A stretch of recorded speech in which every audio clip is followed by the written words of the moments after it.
Welcome to the another video of the trigger series. And today we will know about the aggregate queries. Okay, so it will be helpful to understand our next video that will be about how we can use the aggregate functions or aggregate query in trigger. Okay, so first we will know about the aggregate functions in this video, and then later we will use it in a trigger. Okay. So here you can see that aggregate result is a read-only as object and is only used for query result. So why we need the aggregate results or aggregate queries? So sometimes what we need, for example, I have a need that I need to check that how many accounts are having same name. Okay. So what I will do, I will write this query, select account ID, and this num accounts is a alias of that. Okay, that we can use later. Then comma name from account group by name having count ID greater than one. So this query, what it will return? It will return me aggregate result object list. Okay, which is having which will be grouped by name, account name, right? And for example, there are multiple accounts with the same name. So what it will return? It will return me the number of records of account which are having more than one same name. Okay. So for example, two account name are having same name. So it will return me that account name. So it means that account name is has been used by more than once. Okay, so sometimes we need average of amount. Sometimes we need maximum amount, minimum amount, like that. Okay, count function is also aggregate function. So these functions are already present in our Apex, so we can use it. Okay, so in SQL we can use it. So otherwise, if these methods are not present by Salesforce, then we need to create our own custom logic, right? But now it's already present, so we have no need of that. So here in this query, I already explained that it will return you the mm, account records who are having more than one same name. Okay. So this num accounts, you can see this is an alias of this count ID. Okay, count ID method. Okay, so later if you want to get any value from this, so we can use like this result 0 dot get num accounts. Okay, so aggregate results represents more than one record. Okay, so here it will return more than one record, but it will not return the IDs. Okay, we are not able to include the IDs of the record, but there is some other method. There is something we need to include in this query, so it will return the IDs also, but in this case it will not return the IDs. Okay, so here you can notice that we use the alias num accounts. So if you do not include this num accounts, if we remove this num accounts from here and directly use this count ID, it will return the results. Okay, so if you do not include an alias for aggregate fields, then Salesforce will assign following the pattern argument 0. Okay, where 0 will be incremented for each additional non-aliased aggregate field. So if you do not include any alias, Salesforce, you can refer here get argument 0, so it will return you the same result. Okay, so for aggregate queries you can use an alias or any field in the query, and it makes accessing them via Apex much easier. So it's easier to create an alias, and later we can refer it here. So it's always a best practice. So it's always a best practice. So it's better to create an alias for that. Okay. So the main thing that we need to follow for a aggregate query is that we need to use the group by. We need to group by with some field in the query. Okay. That's the main purpose of this aggregate result query. Otherwise it will be a simple query, right? So what we are doing here, we are grouping the records based on some field, and then we are getting the result. So the main functionality, or you can say the unique thing of this aggregate function, is the group by.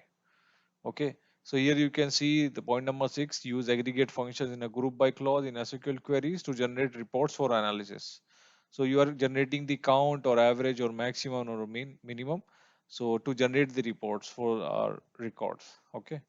So there are some functions like average, count, mean, max, sum, and some other functions also that you can check on the developer guide. Okay. So you can use the aggregate functions without the group by also. But here the point is that, see, you can count the number of records, right? Select count from account. So it will return you the number of account records in your org, right? But if you want to generate the average or something, then you need to group by some field, right? So for that functionality, we need this aggregate function. Okay. So here in point number 9, you can see that you cannot use a limit clause in a query that uses an aggregate function but does not use a group by clause. So here in this query, you can see that select max created date from account. But here I'm not using the group by clause, right? But I'm using the limit one. So this query is invalid. In place of this query, if you write like this, select count ID, this is alias num contacts, account ID, account name from contact, group by account ID. So if you are using the aggregate function plus the group by clause, then you can only use this limit. Okay. Otherwise, it will be a invalid query. So both the things should be there. The aggregate function should also be there, and the group by clause should also be there. Okay. And all aggregate functions ignore null values except for count and count ID. Okay, so they ignore null values. So it means if I'm using the maximum or minimum, then it will ignore null values. Okay, or if I'm using count field name, for example, I'm writing here count name. Okay, so it's different from so it's different from count. Count field name does ignore null values. Okay, so it will if I will write here count now name, then it will ignore null values. But count simple method will not ignore null values. So if you will write select count from account, so if any account name is blank, although it will not be there because it's a required field, right? So it will count null values also. Okay. So there are some limitations of the aggregate queries is that results cannot be paginated. So the things that you are getting here in the aggregate result of list, right? If you want to show the pagination based on this list, you cannot use this for a pagination. Okay. So you may not be able to process all your data in some cases. You can use limit and offset to get up to 4,000 records in most cases. Okay. So this is one limitation of aggregate queries. Then the second thing is that subqueries cannot be grouped. So for example, in this query, select count ID, right? So here if I will write like this, select count ID, then comma select count id from contact also. Sorry, not like this. No, for example, I will write like this, select count id, then I will write like this, select count id from contact, and our first function is working on account. Okay, so this is also using aggregate function, this one is also using aggregate function, so this is not allowed. And here you can see that subqueries cannot be grouped and aggregate queries cannot include subqueries. So this is also wrong. So this subquery cannot be used with aggregate queries. Okay. Okay. And you cannot use aggregate queries as a batch job query. Okay. And sometimes when you are grouping some relationship fields, so you can get some random unexpected errors, and there will be no particular reason for that. So that's also a limitation for aggregate queries. So I hope you guys get a brief idea about aggregate functions and what are the benefits and what are the limitations of this. So in the later video, we will use aggregate functions in a trigger.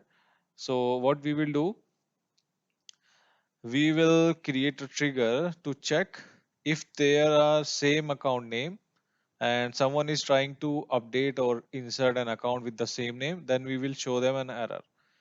Okay, that thing we can achieve using other logic also, but to show you how we can use aggregate functions in a trigger, we will use that. Okay, so we will see you in next video. Thank you so much.